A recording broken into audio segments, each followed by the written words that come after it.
현재 김용 1심 재판이 끝난 후 검찰은 우선 이겼다라는 분위기로 수사의 급물살을 타고 있다고 합니다. 특히나 며칠 전에 나왔던 1심 재판 결과를 보게 되면 김용 전 민주연구원장에게만 가장 혹독한 재판 결과가 나왔습니다. 김용은 법정 구속 5년에 끝난 것이 아닌 벌금 7천만 원에 추징금 6억 7천만 원을 선고했기 때문입니다.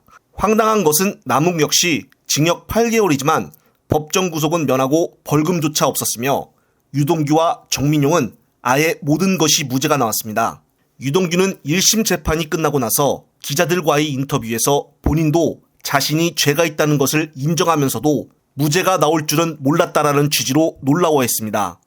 일반 사람들이 봐도 정말 유동규의 무죄는 납득이 안 갑니다. 따라서 1심 재판을 담당했던 판사에 대해 많은 불만을 갖는 것이 당연한 것입니다.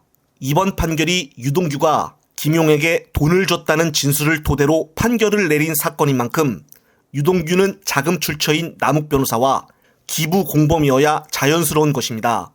그런데 검찰은 유동규를 김용 전 원장과 돈을 받은 수수 공범으로 특정을 하여 기소를 했습니다. 또한 유동규가 수수 공범이라면 혐의 특정 시점에 김용 전 원장과 정치 활동을 했다는 점이 입증이 돼야 합니다.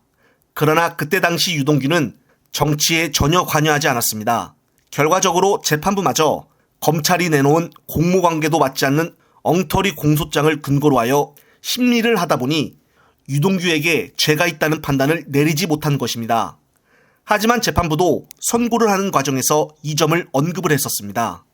재판부는 유동규의 행위는 자금의 원천인 남욱 변호사의 기부에 가담한 공범에 해당하기 때문에 김웅 전 부원장의 수수 공범으로는 처벌할 수 없다고 판단했습니다.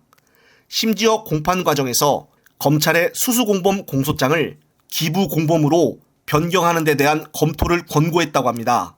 그런데 검찰이 공소장 변경을 하지 않았다는 것입니다. 재판부의 권고에도 불구하고 1심 담당 검사가 마음대로 이렇게 무시를 해도 되는 것인지 이것 또한 짚고 넘어가야 하지 않나 싶습니다. 결국 1심 재판부의 판단과 공소장 변경 권고 사실을 종합해보면 검찰의 애시당초 유동규에 대한 기소 자체가 정상적인 판단이 불가능하게 짜여졌다는 의혹을 갖게 되는 것입니다. 검찰은 이러한 결정적인 하자를 무시한 채 재판에 임했고 결과적으로 재판부마저 유동규에 대해 공소기각이 아닌 무죄 판결을 내려버렸습니다. 특히나 황당한 것은 그동안 유동규가 김용에게 돈을 건넨 객관적 증거가 상당하다고 언론에 수차례 밝혀왔었지만 정작 실질 재판 과정에서는 아무런 증거를 제시하지 못했다는 것입니다. 특히나 또 다른 황당한 점은 이번 1심 판결에서는 조판사가 정영학 녹취록의 신빙성도 인정을 했다는 것입니다. 재판부는 김만배 씨가 자신이 녹취록에서 했던 다수의 발언이 허언이라고 주장하고 있지만 정영학 회계사의 녹음 사실을 인지하지 못한 채 한 발언이고 장기간에 걸쳐 같은 취지로 발언한 부분이 반복이 됐다며 다소의 과정이나 거짓이 섞여 있을지언정 단순히 허언이라고 치부할 수는 없어 보인다라고 판단했다는 것입니다.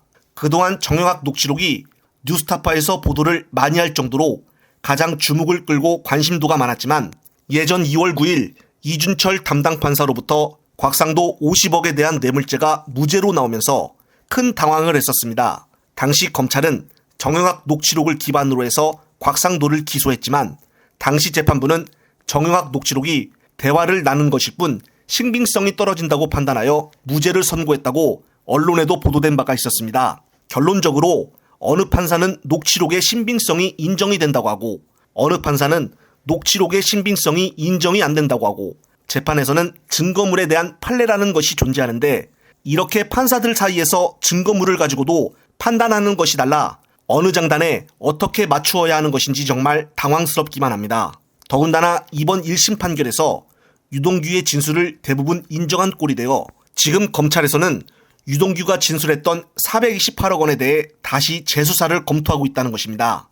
예전부터 이재명 대표의 공소장에도 없었던 428억 원에 대한 내용도 검찰의 조작으로 끝난 상황에서 이번 1심 판결의 결과로 다시 탄력을 받아 검토를 한다니 황당무계할 뿐입니다. 정말 이렇게 중요한 판결들이 이런 식으로 황당하게 판결이 나와 답답할 뿐입니다. 끝으로 또 다른 새로운 소식이 있으면 말씀드릴 것을 약속드리며 이번 영상은 여기서 마무리하겠습니다. 시청자 여러분, 시청해주셔서 감사합니다.